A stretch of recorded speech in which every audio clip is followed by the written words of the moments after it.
Carteles y anuncios en prensa son protagonistas en la exposición Posguerra, Publicidad y Propaganda, 1939-1959, acogida por el Círculo de Bellas Artes en Madrid. Estos elementos de comunicación y expresión artística sin firma no han sido seleccionados por su valor plástico ni por su capacidad persuasiva, ni siquiera por su peligro de extinción, sino por sus cualidades para hablarnos de una manera cercana y tremendamente didáctica de la sociedad española que salía de la guerra civil. La publicidad estaba presente en el día a día de todos los españoles. Había mensajes para todos, para privilegiados y para desfavorecidos, para mujeres y para hombres, para mayores y para jóvenes. Sin embargo, lo que los unificaba y provoca especialmente la reflexión hoy es que estos anuncios superaban las fronteras apolíticas de la publicidad para convertirse en auténticos altavoces gráficos de la propaganda franquista.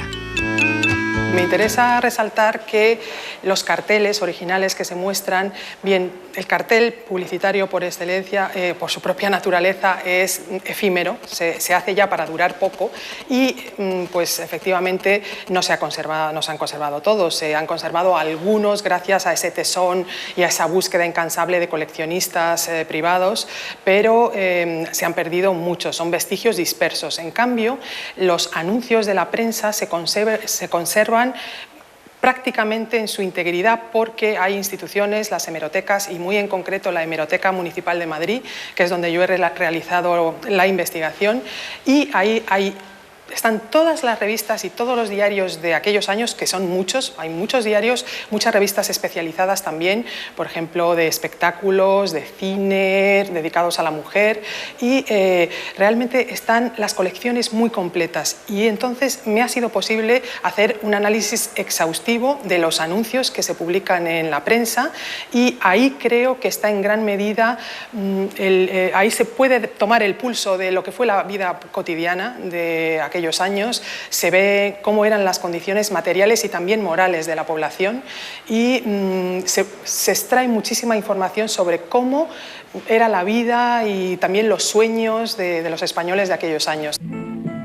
El siglo XX dio lugar a muchas Españas. Una de las que se recuerda con más dramatismo es la España de la posguerra, que tenía su materialización en un país desigual, de vencedores y vencidos, y semidestruido en lo físico, en lo económico y en lo social.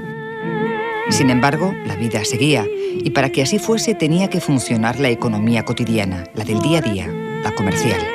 La publicidad era su forma de llegar a los ciudadanos y el cartel su soporte más capaz en aquellos años. El cartel en los años 40 y 50 en España y prácticamente en todo el mundo occidental, pero mucho más en España después de una guerra civil terrible, el cartel comercial es el único elemento publicitario existente en estos años. La radio está muy limitada, la prensa es una prensa muy triste, la televisión no existe, y las revistas en color son inexistentes. Entonces el cartel es la única nota de color en una España tristemente gris,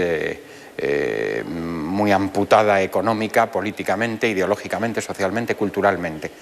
Entonces, para bien y para mal, y creo que en el caso español, pues para mal por todas estas razones que hemos dado, pues el cartel se configura en el único elemento de distracción y de comunicación que existe en estos años.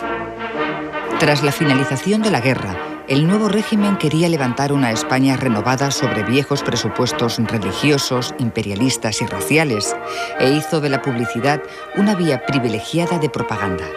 Los carteles no solo eran utilizados para publicitar productos comerciales, eran también auténticos manifiestos morales o políticos concentrados en un atractivo golpe de vista.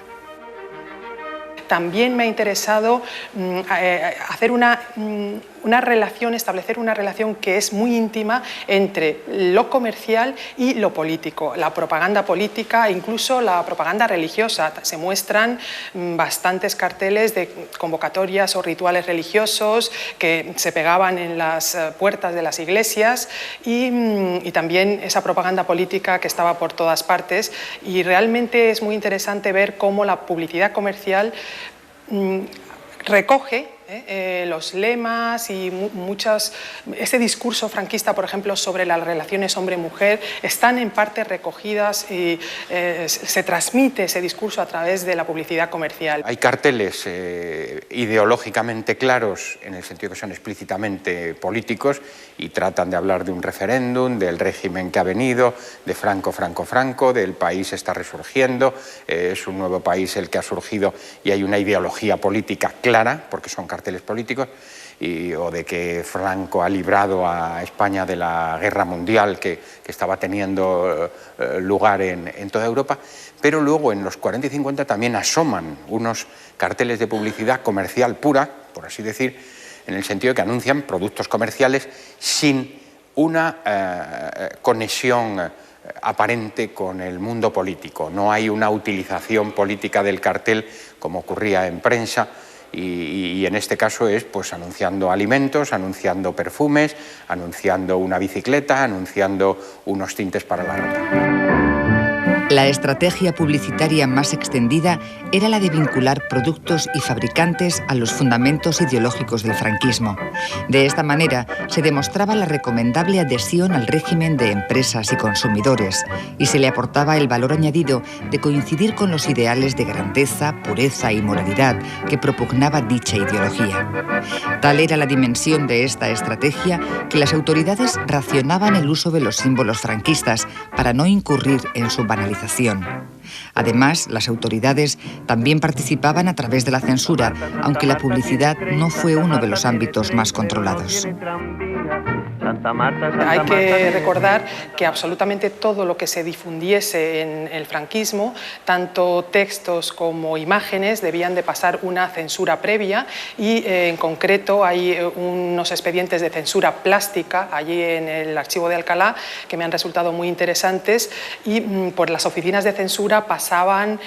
todo tipo de imágenes, pues por ejemplo portadas para libros, carteles de espectáculos, láminas escolares, por ejemplo de anatomía, que mostramos una en la exposición, un montón de imágenes que o bien se autorizaban o en muchas ocasiones se denegaban porque no se consideraban aceptables para el decoro del movimiento o de la Revolución Nacional Sindicalista o por razones de inmoralidad. Entonces es muy interesante ver cómo se ejerció la censura también de imágenes publicitarias en el franquismo. A los visitantes de esta exposición, una de las salas que más les llama la atención es la dedicada a la religión. La publicidad utiliza la imaginería católica con una libertad que hoy podría ser considerada irreverente.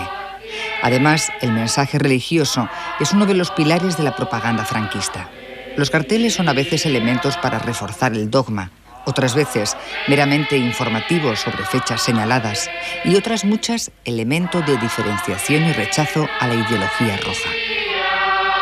El tema religioso fue terrible, fue brutal, fue de un peso y un poso enorme. Carteles donde se habla de que no hay que blasfemar, de que alabado sea Dios, y aparece una familia con el marido que llega echando palabras soeces, los niños manifestándose. Era imposible manifestarse en España entonces, pero los niños sí se les dejaba para decir guerra a la blasfemia. Los carreteros, que es un tópico, los carreteros que hablan muy mal y blasfeman y ponen el nombre de Dios en vano, pues aparecen imágenes de esto. Carteles del Domum, carteles de ejercicios espirituales, de reparación infantil eucarística, carteles donde el apostolado de la oración, que eran unos carteles que salían todos los años, había una intención general y una intención particular, y se ve a seminaristas y a curas fusilados, sangrando, en una imagen parecida a la de San Sebastián, un seminarista pues prácticamente crucificado y sangrando por las balas que le han entrado, intenciones de rezar por los ateos del mundo, por la gente equivocada. Claro, esto hoy creo yo que felizmente a mucha gente joven les puede parecer un mundo extraño, curioso o singular. Realmente cuando se vivía en los años 40 y 50 en las escuelas, en los colegios, en el mundo cotidiano, pues lo que configura o creo que ayuda a configurar y a entender es una sociedad no solo nada permisiva, sino auténticamente represiva y con unos valores ideológicos muy centrados en la religión y en lo que se podría hablar los valores patrios que se decían entonces. Pero carteles y anuncios nos van a hablar también de la evolución de la sociedad española en las 2 décadas que propone la exposición, las de los años 40 y 50. Al tiempo que la economía va sacudiéndose la autarquía, el autoabastecimiento, para confluir hacia programas más modernos y atrevidos, en la sociedad se va produciendo una apertura de lo interior hacia lo exterior. Indudablemente hay una diferenciación clara entre la década de los 40 y la década de los 50. La década de los 40 es la más terrible, la más dura en todos los sentidos, políticamente la más comprometida con un régimen autoritario que para muchos es claramente fascista, y entonces hay una necesidad en todos los términos de que el régimen se mantenga y se mantiene, por así decir, en sus esencias o con sus esencias más claras. Pero ya en los 50 y lo que en economía llamamos la preestabilización y la preparación de lo que van a ser los años de desarrollo posteriores de los 60. Entonces, mientras que los 40 yo diría, de una forma a lo mejor breve, que hay una preponderancia del discurso claramente ideológico a través de la mujer, a través de la religión, a través de la política, y esto se plasma en los carteles. En los 50 esto queda un poquito aparcado, bastante aparcado en algunos casos, empieza a tener menos importancia esto y empieza a surgir tímidamente un brote de economía y de brotes de consumo. Y ya va habiendo anuncios de perfumería, de comida, de chocolates, de una bicicleta, de un automóvil, de diversiones, e insisto, con cierta timidez, incluso dirigidos muchas veces a las clases más pudientes de la sociedad, pero ya va surgiendo en los 50, cosa que en los 40 es inviable y no aparece. La muestra ha sido comisariada para conducirnos por nuestra historia en 10 apartados. Cada uno de ellos recrea esa evolución cronológica e ideológica. Uno de los paradigmáticos es el dedicado al hombre, la mujer y familia franquistas. Los anuncios y carteles de los años 40 nos destacan a una mujer que casi es irreconocible una década después. Es verdad que el discurso franquista sobre la mujer se transmite a la publicidad comercial, pero también es verdad que los publicitarios se dan cuenta del enorme poder de atracción que ejerce el cine de Hollywood. Hay que darse cuenta de que el cine era una de las principales diversiones o fuentes de evasión para la población, y a la gente sobre todo le gustaba el cine norteamericano, y la mujer que muestra ese cine es distinta obviamente de esa mujer recatada, muy tradicional, que trata de imponer el franquismo, y la publicidad muestra en alguna medida también esa imagen, incluso de mujer fatal, un poco vampiresa, una mujer mucho más sensual, más libre, y a pesar de la censura, como la publicidad comercial se considera un arte menor, secundario, pues los censores no fueron tan estrictos como en otros ámbitos de la cultura o del arte, y pues dejaron pasar anuncios que realmente tienen una sexualidad subliminal, al menos, aunque la sexualidad era tabú, estaba, en fin, no tenía cabida en ningún sitio, pero sí hay una cierta publicidad con algo de sexualidad. Este modelo americano era llevado a todos los ámbitos de la vida cotidiana. Atrás quedaba la alineación con las ponencias fascistas del Eje. Ahora, en los 50, lo bueno estaba en América, concretamente en Norteamérica. El patriotismo